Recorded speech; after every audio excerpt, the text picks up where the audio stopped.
Teach the children. Teach the baby. They're the one who's coming out. Teach the children. Teach the babies. Hey, welcome everyone. This is Studio W, The Buzz, your global radio network. You know, we circle the globe 24 hours a day, 7 days a week, with some of the finest programs you can find anywhere around the world. And now it's time for Groove Swing Speaks. I've got a special guest on with me tonight. Hopefully, some of our other panelists can join us. But before I introduce this gentleman, let me give you a little background, okay?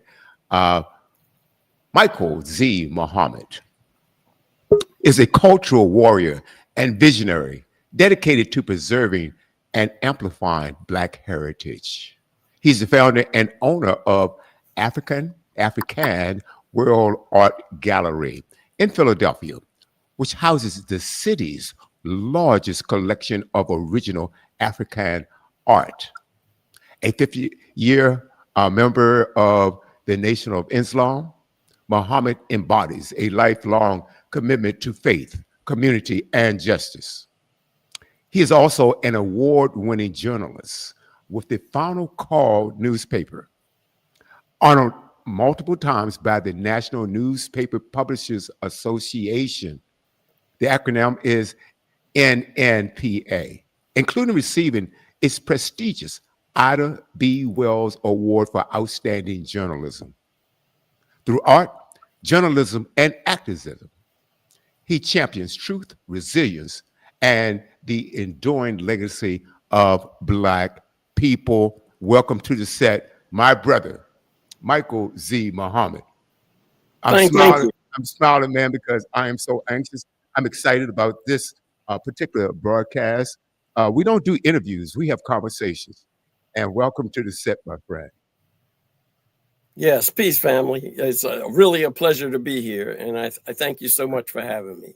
It's my pleasure. And I also want to welcome to the set my swing sister, our swing sister, Tanisha Holmes. Hey, Tanisha. Hey, everyone. Hola. Hey, hola, my sister. Hola. Hey, yeah, welcome. Tanisha, I'm so excited to have this brother on. And let's go back a little bit. The founder and owner of the African World Art Gallery, and also an award-winning journalist. And so I want to let you start off I'm not going to hog this one, so I'm going to let you start off with the questions. I believe you read his short bio. I did read part of it. So you do art. Basically, you're like an art collector. Is that correct? Like, what inspired you to start like collecting art, African art? Yeah, actually, I'm an art dealer. Art dealer. Okay. Yeah, I'm a gallery owner. Okay. We house. I'm in the city of Philadelphia, and Okay. we house the largest collection of original African art in the city, actually. Wow. So, yeah, we have quite a collection in our gallery. And how were you able to captivate all that? How were you able to actually get your hands on that type of art? Well, collecting art's kind of is different. You know, like you had people donating it, or you just went to different auctions, or Sotheby's, or Christie's. What did you do? Yeah, that's actually a very good question. Okay. It's been an ongoing process, and it's been happening over a number of years.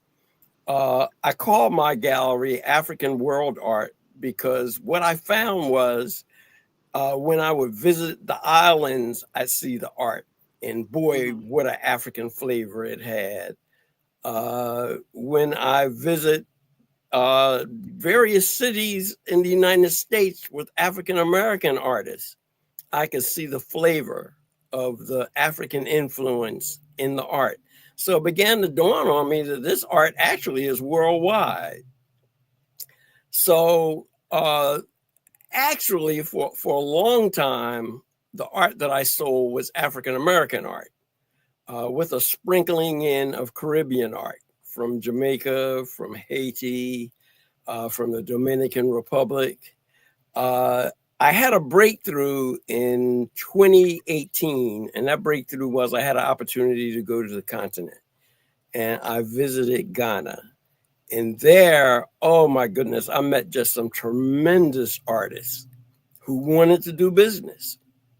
Mm. So from that meeting in 2018, we have been doing business between Philadelphia and Ghana, and that's the major way I've acquired most of the original work.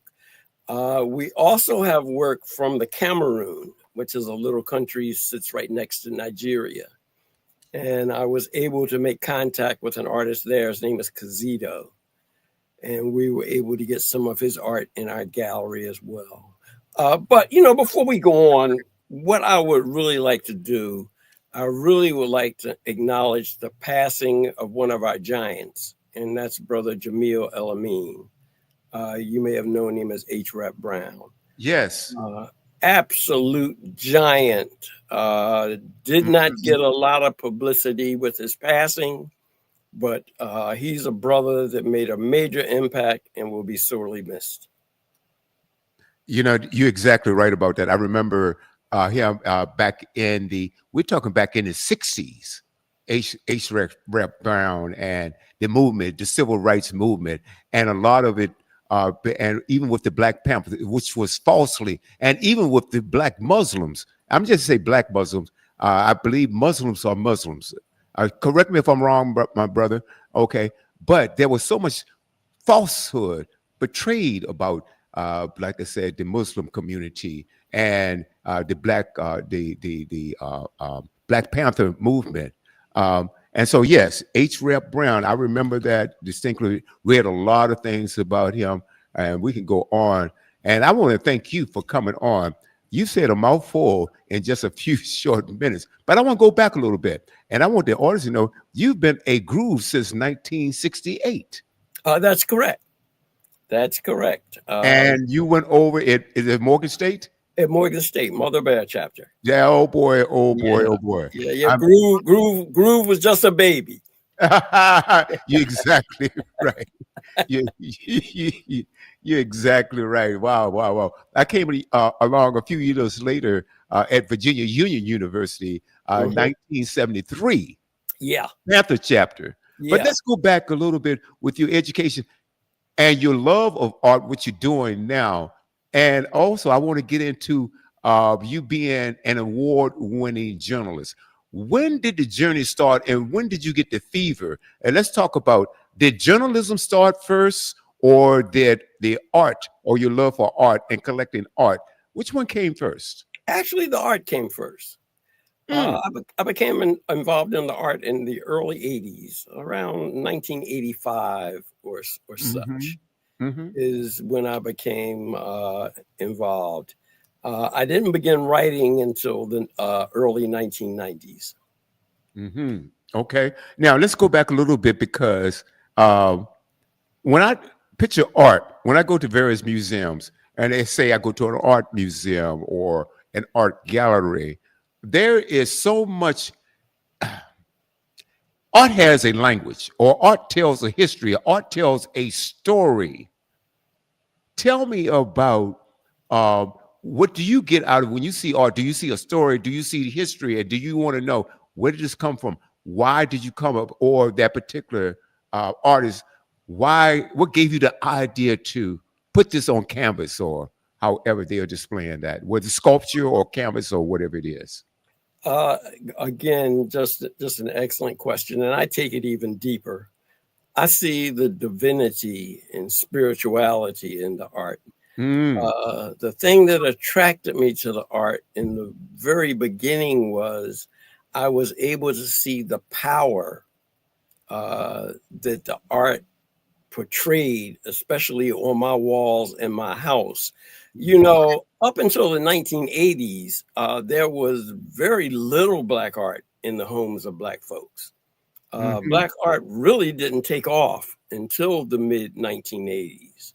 During the Black Power movement of the 1960s and 70s, there were some posters and there were also some velvet prints that came out.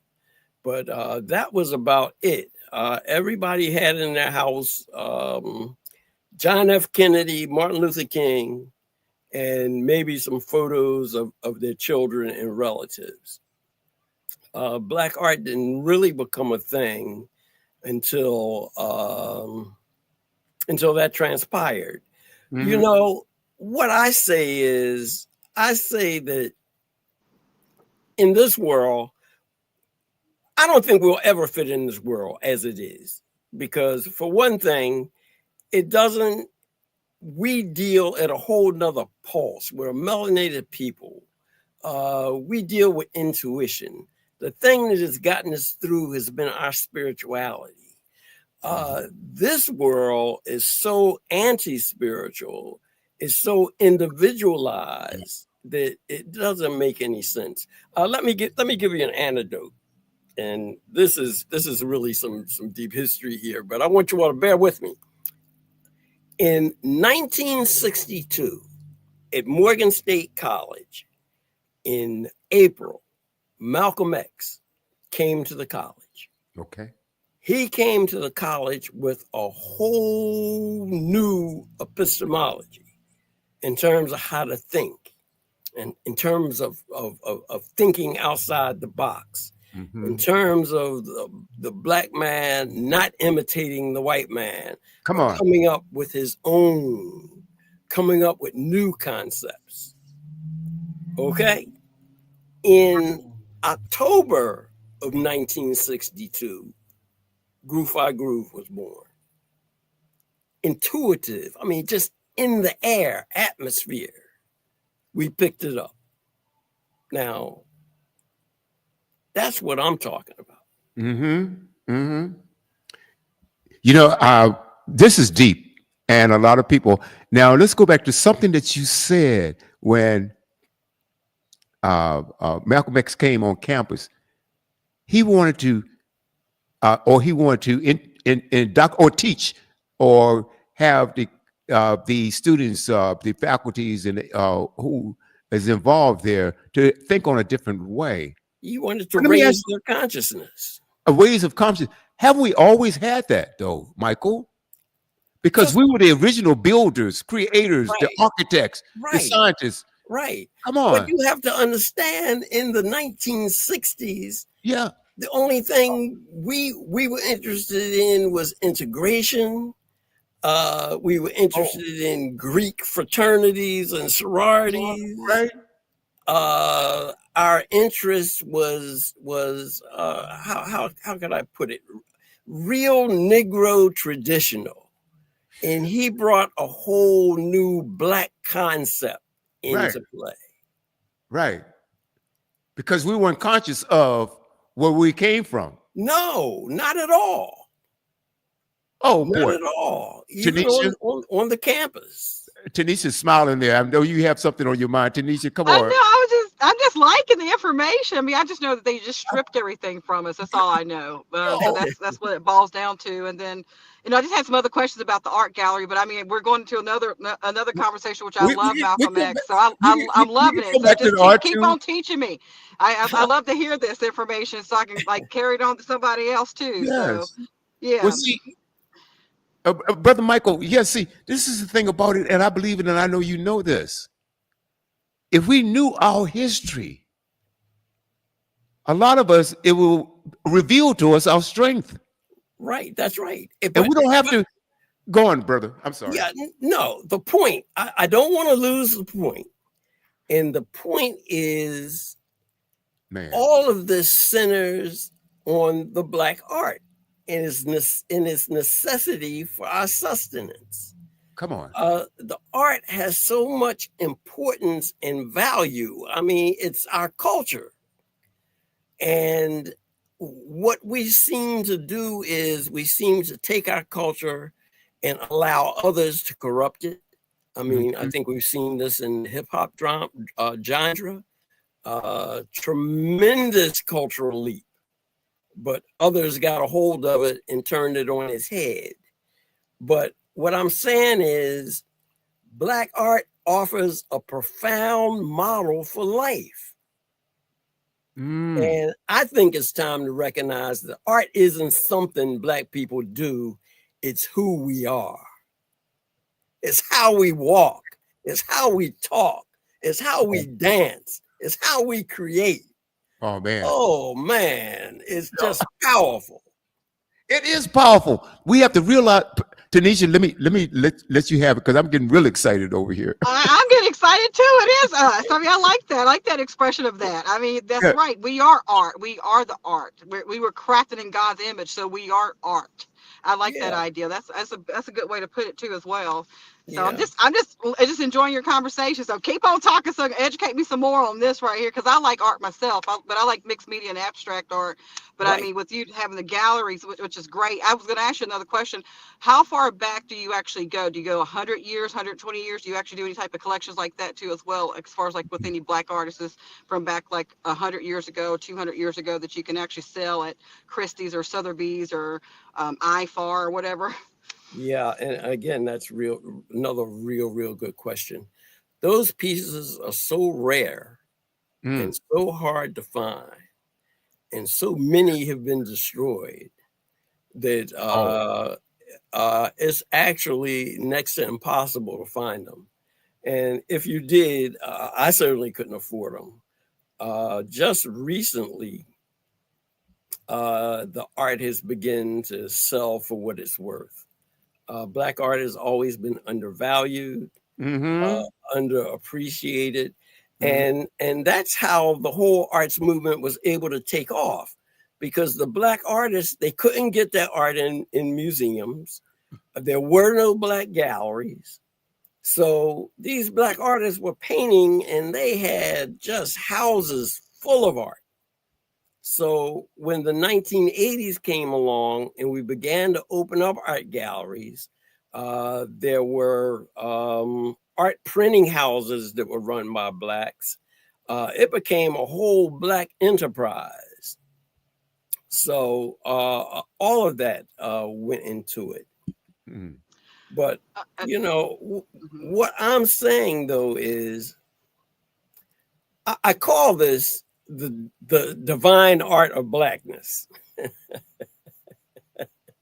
And by understanding blackness as an organic art form, we Man, can unlock powerful new ways of living and connecting with those who are closer to divine. You know, I mean, I'm just not going to get off of this spiritual model, because this is the model that we have to use for our success.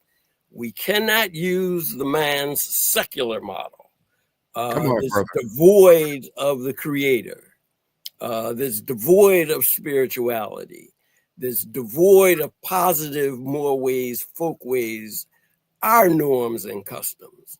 That is going to be the only thing I believe that's going to unlock the keys to our future. Mm-hmm. Mm-hmm. You know, I tell you, I keep going back and uh, correct me if I'm wrong, brother. Egypt is part of Africa, Right. and I'm just going to say it. The white man has separated and tried to take Egypt away from Africa, but how are you going to take something away from it if it's already there? Right. And I go back to even the pyramids. And if you look at the, what do you call those, the sketchings on the wall, I know there's probably Hieroglyphics. the hieroglyphics on the wall. They tell stories. Yes. They tell stories. Right. We've always told stories through art. Right. That's right. And in the black art today, the art I get from the continent, all of it tells stories. You know, I mean, I don't dissuade someone from collecting and appreciating what they like, because Right. people like what they like. Uh, but again, I believe the art is medicinal and holds medicine for us. Mm. But if we're looking at something abstract, I don't know that we get that medicine. But if we look at some of the stories that the art tells, as far as village life, as far as African peoples, and even African American art, I think that it's really a medicine for us. Mm, mm, mm. It is a medicine. Art, just like music to me, Yeah, our music. And when we communicated through the drums, right? And if you look at even the instrumentation that in modern day music that's used today, it came from the motherland. Right. Right. Well, that's the source of it all. This is what we're talking about. And when we start realizing, see, we have to understand, we don't have to ask permission. We don't have to ask permission. And what infuriates me is that if we knew our history and realized, and that's why I love doing having conversations like this, having and using our platforms to educate, because the more you know, the more empowered you are. You can say, "Oh," and then what really incensed me a lot, my brother and my sister, is that when you say, "Oh my God," what I was inspired by that it was already in you. You need to have someone else to tell you that you're already great. Right. And so that's why with the dumbing down of society right now, when they are and in their even subliminal, they're more overt right now than they used to be. Because that overtness stopped there back in the 70s with the Martin Luther King riots and things of that nature, when that other guys said, "Oh, these people fight back," and things started happening. Yeah. And then you had the introduction of drugs in our communities Right. that we Yeah. never imported. No. You have to ask the question, why were those drugs put in our community? We already know why. And the only reason why they had a fight on drugs right now, or having a alleged fight on drugs when they are bringing the drugs in, is that it kind of went over, not kind of, but it's over in their communities now. Oh, well, we got to stop this. So, Right. Brother Muhammad, I want you to talk about that. And also, I really want to get into journalism. So you said that art started first. Yeah. Let me you brought up a very important point, and I just want to dovetail off of it, just in terms of our history, which is taught happenstance. It's really a shame, because when put in its proper perspective, we probably have and I'm talking about the African American. I'm not even going back to our ancient roots in Kemet, and Come on. which is so-called Egypt. I'm just talking about here in this country. Our history, if properly taught, is one of the most powerful expositions of human existence and human achievement that has ever been told. You know, when I was in Ghana, I had an opportunity to go into the slave dungeons. Quite an experience. A little small room that housed hundreds of individuals waiting to go through the door of no return and onto the slave ships here to the Americas. In the room, there were quite a few of us, and the spirit in there was really, really high. There was a lot of boo-hooing, there was a lot of crying. But you know what stood out to me? What stood out to me was, my God, how strong these people had to be to survive this ordeal, to even go through the door, to get on the ship. I mean, these are the kinds of roots that we have. And this is the people that we come from. We're talking the strongest of the strong. And I'm not even going to talk about the voyage over the Atlantic and what they went through once they got here. We are talking about a people that have a strength that is able to overcome absolutely anything. I'm talking strength that's absolutely superhuman, if properly understood. Can you imagine the strength that it took to even survive those dungeons, to get on that boat, much less what they went through? And they were working with the spirit, brother and sister. Had to be, brother. Had to be. Yeah. Tanisha, jump in anytime you want. Please jump in. Yeah.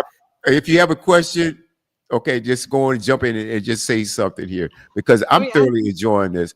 And yeah. we're just go on, Tanisha, please. Oh, no, I'm okay. So did you like? So did you visit like the Ashanti? Is it called the Ashanti tribe or something like that? Ashanti tribe or something? Uh, Or yeah, I did Ashanti? visit. Ashanti? Yeah, I did visit several tribes. As a matter of fact, Okay. they did a naming ceremony. They gave me a name. My name was Kwaku. And what does that So mean? that's another very, very good question. What Okay. Quaco means is I was born on Wednesday. Oh, okay. Is that true? Was that true? Were you Is born it? Wednesday? Yeah, that's how I Okay. got the Okay. name. Okay. Yeah, I was just wondering. Okay. yeah, Okay. yeah, yes. Pronounce it again. Quintu, Uh, Kwaku, Quake. Quatu. Quake. How Kwaku. do you spell it? How do you spell it? Oh, Kwaqu.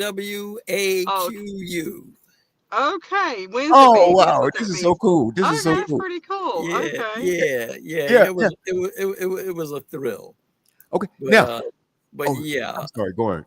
And I mean, the welcoming I received there was just Amazing. Well, unbelievable. I mean, the lies that they tell in terms of the our brothers and sisters on the continent not wanting anything to do with us, and et cetera, they're all lies. all lies. And I found that strange. Also, I've never been had the pleasure of visiting the continent, but you hear that? Well, the Africans, the natives in Africa, they don't like you either. I Right. mean, it's Yeah. all a plot Right.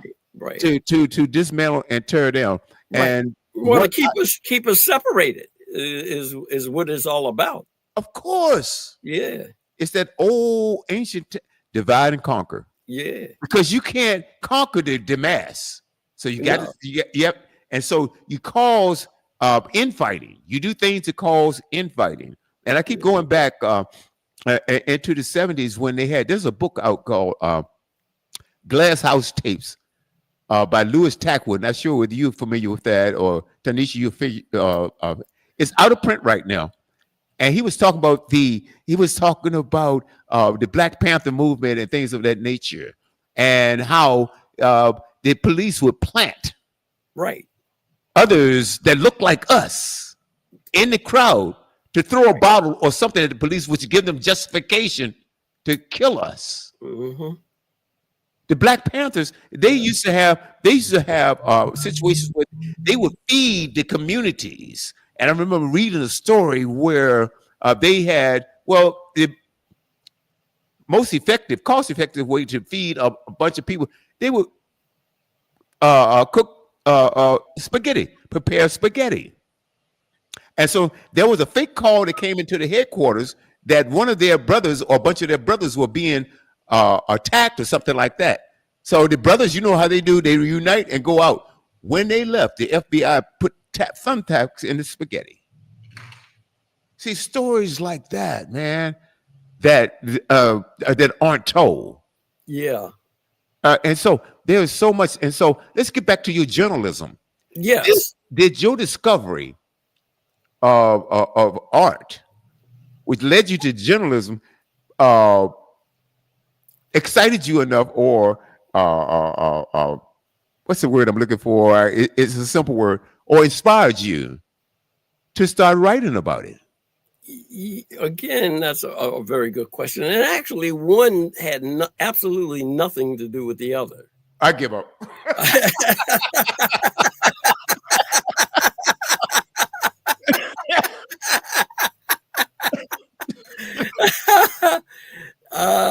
Okay. Right. Oh Yeah. man, this is great. And I guess there's some Oh boy. connection. But as a young Muslim, I came into the nation in the early 1970s. And one of my early mentors was a brother by the name of Harold 4X. And I came in the nation in Atlanta. I was attending Atlanta University. I just got my shiny new MSW, and I was ready to run out there and change the world. So at any rate, I hooked up with the nation and ran into this brother, Harold 4X. And he was a writer for the Muhammad Speaks newspaper.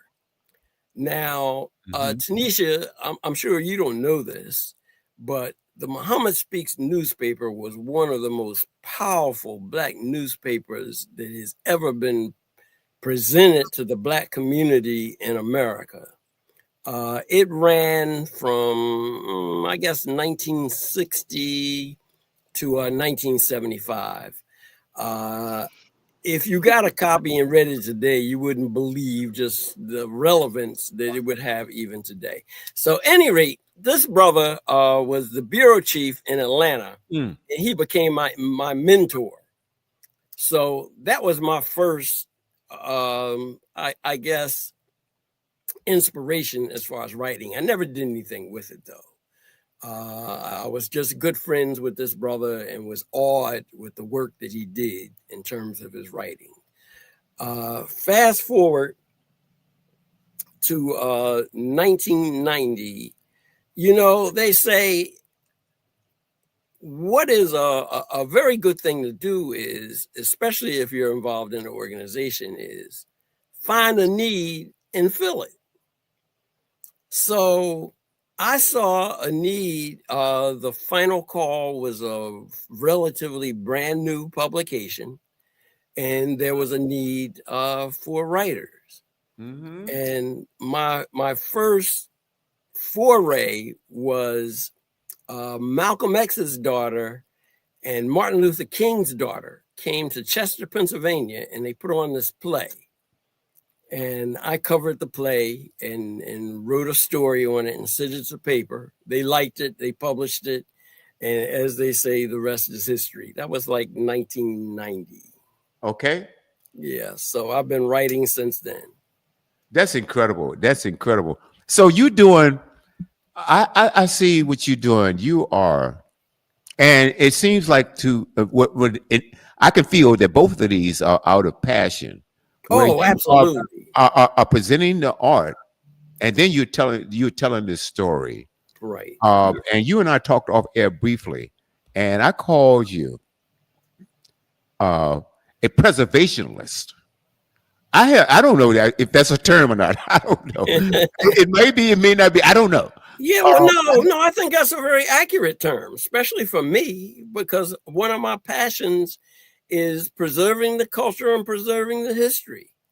Also preserving the information and trying to get it out as accurately as I possibly can right. in terms of educating people, which is the thing that I love the most. Uh huh. Not only in terms of the art, but in terms of what's happening in the community and the world. Absolutely. And so, what I love about what you're doing, because you're out there telling the truth, and this is something that we need to pay close attention to, and it is a very dangerous thing that the powers to be are doing. They are attacking DEI. So, my question to these clowns, and please, I'm sorry, I would use another word, but we're on radio right now. But diversity. This is a diverse society. The United States is diverse. Oh, absolutely. Okay, equity. If you want, if you're doing the job, if you're doing the job for everyone, or if you are governing for everyone, then you would want everyone to have equity, wouldn't you? That's right. That's exactly right. The third question is inclusion. How are you going to accomplish the first two if you don't allow the third? You, I think you're talking about a society that's basically righteous, and that's not what you get here. Mhm. This society has never really ever been about diversity and inclusion. That's right. I mean, from the door, and you can take it back to Brown versus the Board of Education.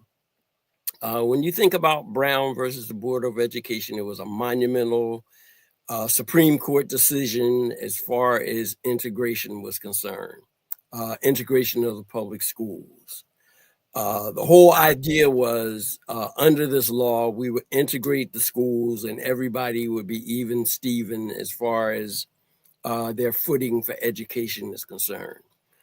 But when it came down to the nuts and bolts, it had an absolutely devastating impact on our community. Do you know why? Because not only did the Board of Education decision, Brown versus the Board of Education, not only did it say we needed to integrate the schools, but it also stated we needed to integrate school administration. We needed to integrate principals. We needed to integrate from top to bottom.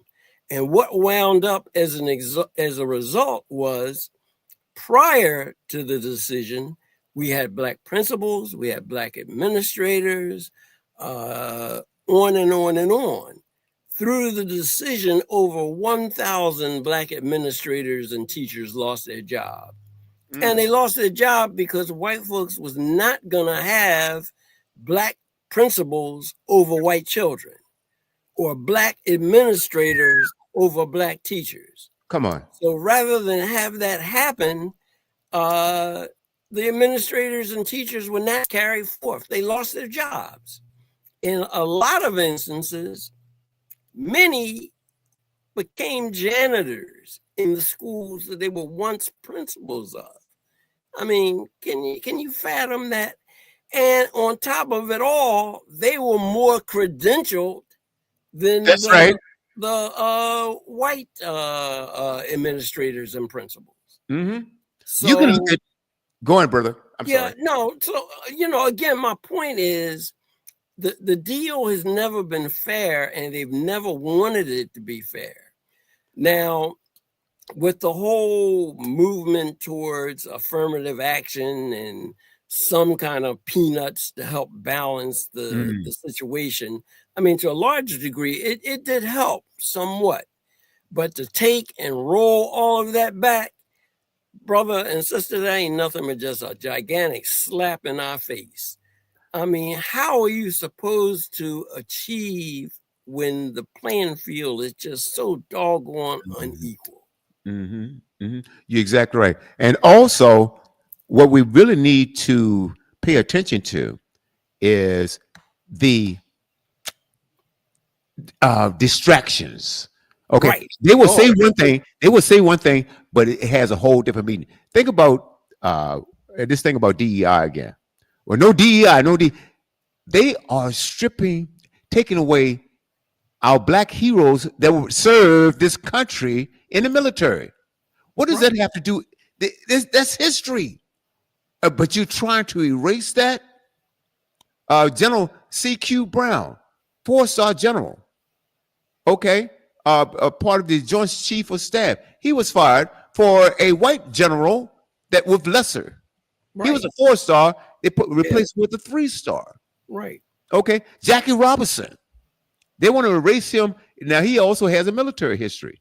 So, and also, you know what he achieved here as far as baseball is concerned. Right. They want to take so they no more DEI means they want to erase Black history. That's why what you're doing, brother, is so vitally important. That's why I call you a preservationist. We have to preserve our history. There's so many things that have been already taken away, but guess what? There were copies of things that have happened. So that history is out there. Right. It's just not out in the places that you would look for that to be archived.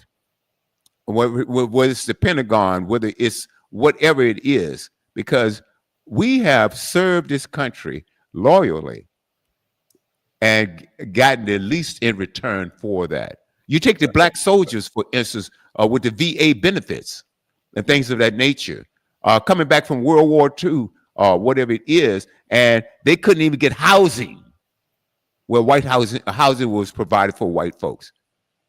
Correct me if anything I said wrong. No, you're on point. That's all very true. That's why. And now tell us about your gallery. Now, the largest one, so you say it's the largest one in Philadelphia. As far as housing African art, Yeah. Okay. Yeah, although we are a very sizable gallery, though. Oh, I believe that. Yeah, for one thing, there aren't that many galleries anymore. There Huh. was a time, and I'm talking recently in the 80s and in the 90s. There were many black art galleries in the city. They Hmm. were like plentiful. Okay. But what happened was uh, Amazon came along, Oh, come on. Yeah. Timu came along. The Chinese peeped the market and said, "Oh my goodness, let's start Uh-huh. reproducing this stuff for pennies on the dollar." Yeah. And the black galleries could no longer compete. That's right. Yeah. That's So exactly right. yeah, so that is what's transpired. But the gallery that I'm in, it's my gallery is African World Art. The gallery I'm in is called October Gallery, and we've been rolling since 1985. What's the most impressive piece that you have, or maybe one or two, and tell us the story behind it and how you acquired it? There are so many. Uh, Also, too, you have to understand that I don't necessarily fall in love with the work that I have because I want to put it in the hands of a caregiver. Okay. So the work that I have, I try to move it and place it in as many homes as I possibly can. Mm-hmm. But I am certainly endeared with the art that I've gotten from Ghana. Mm-hmm. The craftsmanship and the workmanship is just so exquisite, and the stories that it tells is just absolutely fantastic. We have this one genre is called silk thread art, and the art is actually sewn on the canvas using Okay. silk thread. Wow. And that work is just absolutely beautiful. When you frame it up, it just absolutely jumps off the wall. That's So, amazing. yeah, so I've had a number of those pieces that I would have loved to have kept. But, we, but we we still have time left going to the show, but anyway, what I'd like to do, let's do it now, and let's do it at the when we close to the end. If can you, let's say I go on your website. yes, Okay, and so I'm in Virginia, but I don't have time to really travel to Philadelphia right now. But I really want to check out your art. What is the website, and how can I order that? yeah, my website is www.african, and that's African with a K, Afrikan, worldart.com. Okay, repeat that. Uh, www.african, Afrikan, worldart.com. Mm-hmm. And you can get me you can reach my site through there. And we've got some great pieces there. Okay. Yeah, I appreciate that. Tanisha? I have several questions. I do see some artwork in the back. I can't really tell what that is. Is that part of your gallery or is it just your personal collection? That's one Uh, question. Second question, I'm going to ask you a whole bunch of them all at once. Second Uh, question, I remember the velvet art piece that we had back in the day. It was like the black lady with the little boy that had the weird eyes that would follow you wherever you went, and you were kind of yeah, scared of that piece. You know what I'm talking about? Who was yes. that artist? Because my mom still has that. I'm not sure if it's worth any money. Uh-huh. And then two, like if you have up and coming artists, I hate to say the word the right way, but how do we find them so we can support them to make sure it's not coming from Amazon, or if it's not a copycat or a forged art piece that they're saying, oh, it's a black artist, but it's not really a black artist, and they're making money off of our artwork. But we want an authentic artist that we know that's actually a real black artist. How do we actually locate that too as well?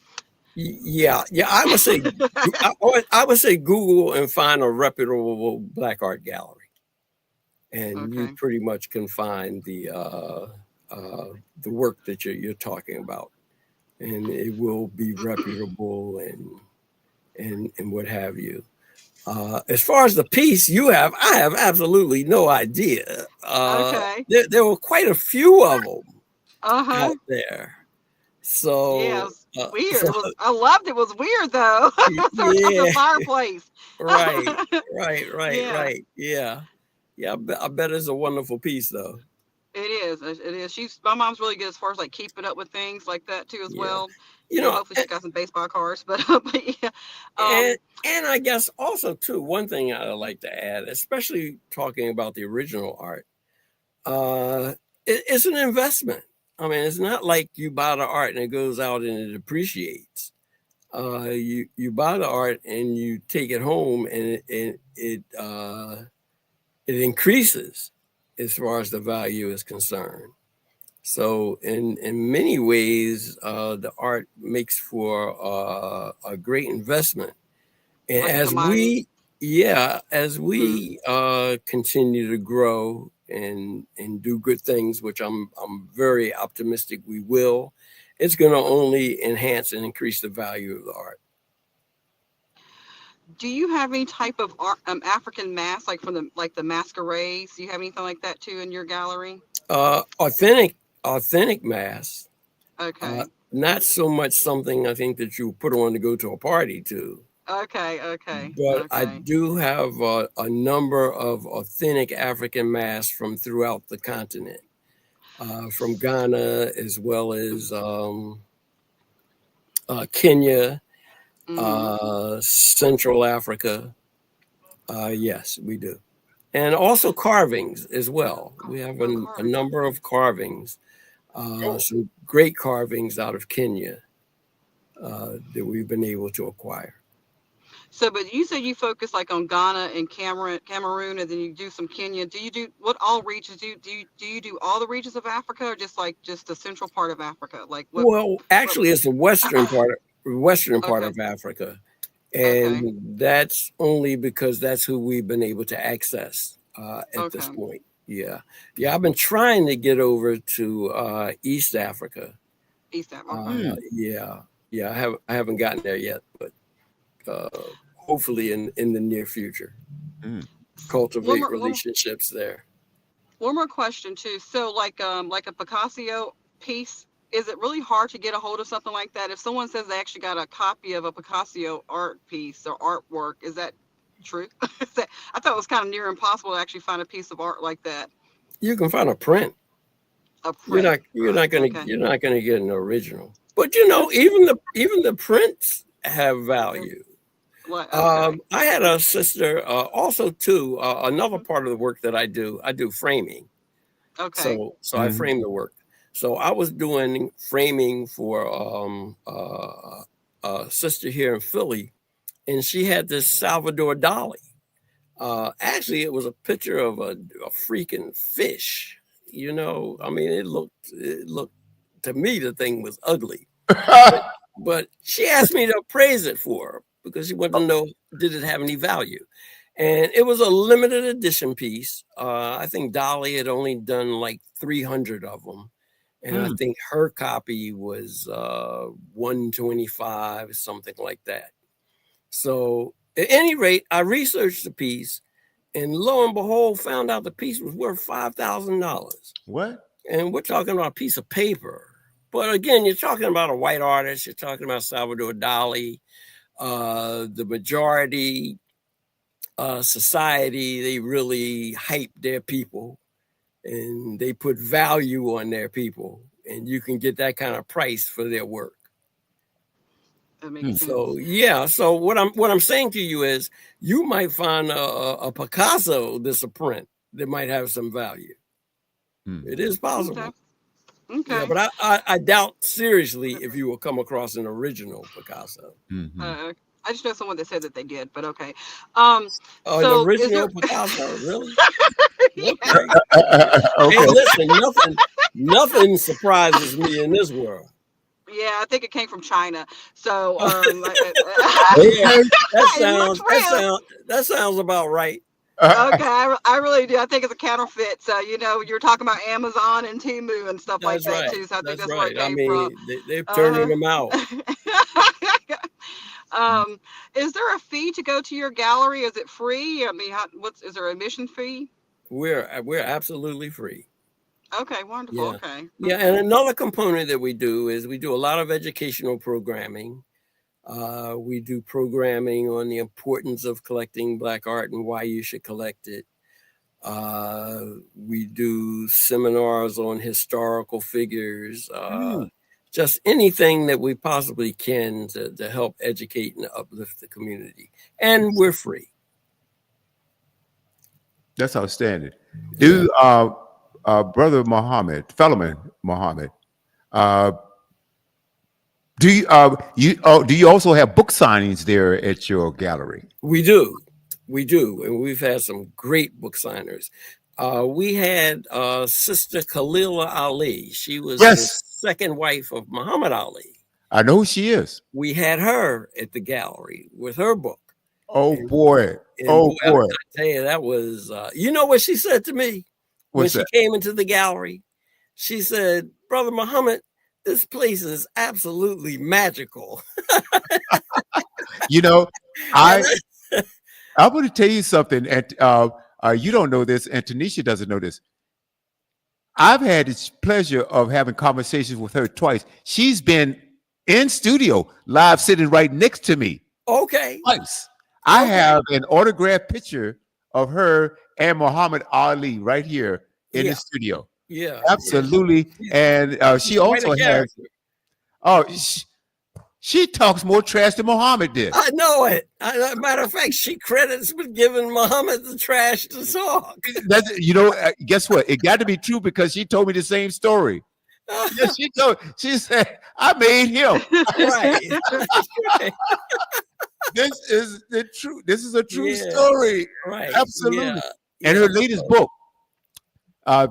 she mailed it to a friend of mine, and Mhm. I don't have that yet, but I Yeah. have an autographed copy somewhere here in Richmond Yeah. that I'm going to get my hands on. Right. Oh Yeah. yeah. I have a picture. As a matter of fact, I have a picture. The last time I saw her was a year ago, and it had to be in March because she Mhm. was wearing green.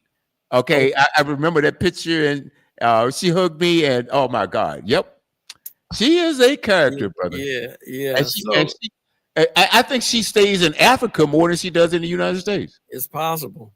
Uh, So yeah, absolutely. so in answer to your question, we have book signings all the time. Oh, We love to host book signings, oh, and this is the thing too. We don't charge the book signer anything. whoa, We don't get any percentage of okay, what they sell. They okay. want to make a free will offering. That's wonderful. And now let me ask you, and now what is there a does it have to be about art or history or do you limit, I No, guess, the it, ha- subjects? it has to be relevant to the Black community. Ah, Yeah. now does that would that be well, guess what? That would have to be including sports as well, right? Anything that's relevant to the Black community. Okay, okay. Yeah. You and I will be talking off air Yeah. because I Yeah. had a request from someone see if I could orchestrate or initiate a book signing for that particular gentleman. We'll talk Mhm. off air about this. Okay. Man, it's absolutely wonderful. Let's go back. We're gonna go back. We're gonna go even back to your college days. Yes. When you were mapping out your life and thinking about what you were going to do in your life, was art involved, or was journalism involved? What was involved was community involvement. What I could do to make an impact and improve the Black community. That has always been my focus. Man, And I think that's the thing that really attracted me to Groove in the first place. come on, brother. I'm one of those brothers that was always outside the box. This guy is just not with the traditional thing. And when I saw them Groove brothers, I Come on. said, "Oh my goodness! Now this is Yep. what I'm talking about. That's right. Yeah, this looks like something that I want to be a part of." And at Morgan, a lot of the athletes were grooves. That was impressive. Mhm. Certainly, their involvement with the community was important to me. That was impressive. Mhm. So the major thing was they won Greek. That was the most important factor as far as my thinking, especially in 1967 That's when right. I Come on. came into college. That was right in the middle of the whole Black Power movement.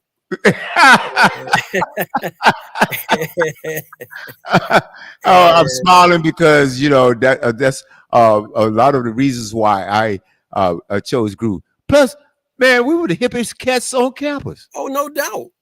Oh, bro, let me tell you, man. Let You me know, tell you you about already know. the Morgan thing, man. Man, we were so bad. Look, We had inside the well, one thing, one of the historically, especially with the grooves at Morgan, we didn't do a whole lot of stepping. Stepping wasn't our thing. What we used to do was we used to croon, and we was like 5-part harmony. come on, I brother. mean, if you could imagine 40 brothers, it sounded like a church choir Yes. in terms of the songs that we would sing and what we would put out. But Uh-huh. at any rate, within our group, we developed a band. So Okay. we had a band that was, I guess, 4 or 5 piece band. Okay. And we used to set up in our dining hall, which we call the refectory. We set up our band in there and play for everybody that was Right. having dinner. Uh-huh. At the time, Denise Williams was at Morgan. Whoa. Nisi, I know who and she is. yeah. So we had Nisi sing with us, and Oh it man. was just a Oh man. thing. Uh, I tell people you had to see it to believe it. Oh boy. Oh boy. Oh boy. Oh boy. I wish you guys had archived that in film. I know, I Yeah, know, right? I absolutely, agree, absolutely. no Okay. doubt. A lot Oh, lost. oh, man, hey brother, I want to thank you so much for coming on. Before that, I'm going to let Tanisha come in. Tanisha, what would you like to share with or say or ask brother Michael Z. Muhammad? I did have a question. Does he have any favorite art pieces for certain regions of Africa? Like, what are your favorite types of sceneries that you may have, or art pieces, or art displays? Uh, And then also one more thing, I no, got, yeah, no, throw them all at you, no, no, go because ahead. me and William always fight over the time and on the screen and stuff like that. And then Tanisha, and the good thing tonight is only two of us. Sometimes we'll have I know it's like 2 months today. I know, 3 or 4. right? We might even have up to 3 more panelists. So I guess what?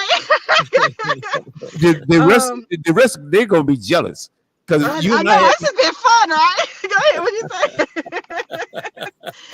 Yeah. I have to throw it all in there at once so I can remember because I forget.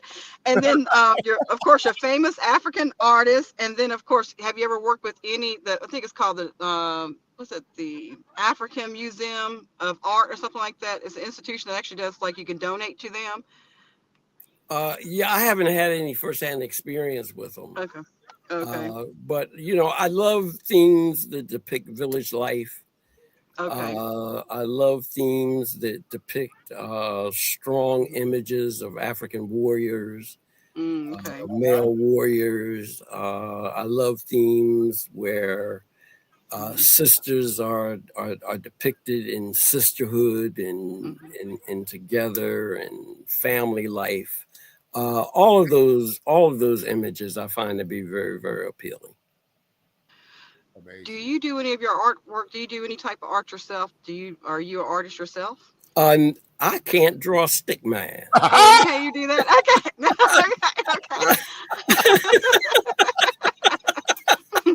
That's a shame.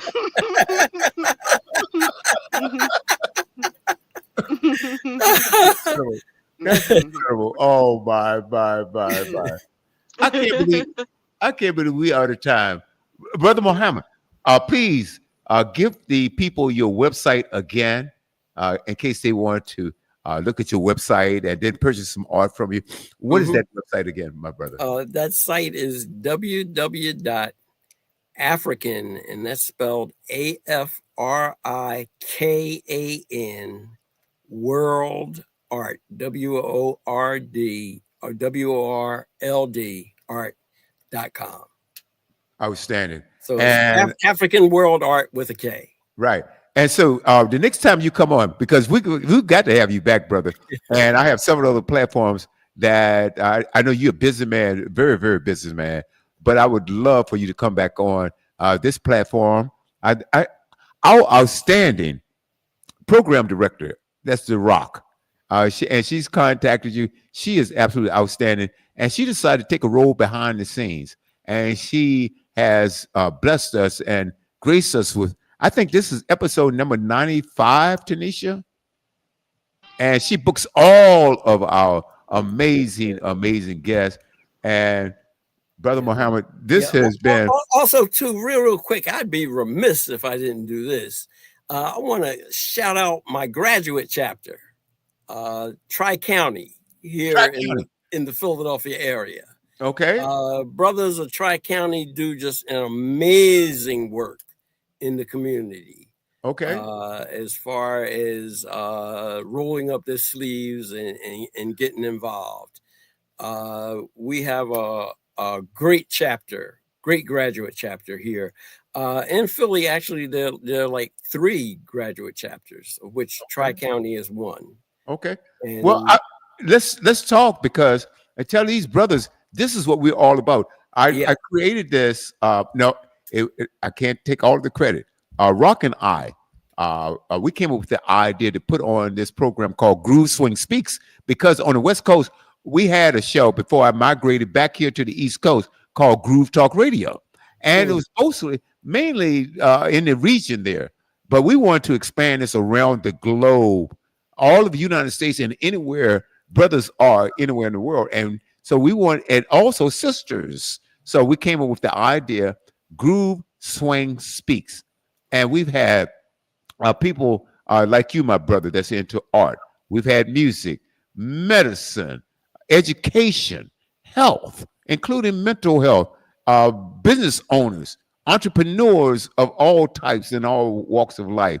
And so this is a platform for and to promote positivity and show the excellence in our culture, my brother. mhm, And I want to thank you so much for your attendance tonight. This has yes, been absolute. And oh my God, Mill Brown, he's on the he is the host, the anchor of the Studio W Sports page. He's listening tonight also. Hey Mill, thank you so much. He's that comes on Saturdays. Guys, if you into sports, these guys are the best in the business. That's the Studio W Sports page that comes on Saturdays, and that's 3 p.m. on the East Coast, noon on the West, and that makes it 2 p.m. Central Standard Time. Tanisha, any last word before we exit the building? Your mic is muted, dear. Okay. You need to unmute your mic if you have anything left to say. Oh, maybe perhaps you can't hear me, and it could be an internet connection. But anyway, Brother Michael, this has been an absolute treat. Thank you, my friend. yes. Thank you all very, very much. And we'll see you on the other side, brother. We'll Okay. talk soon. All right. Okay. All All right. right. Peace, Thank you. family.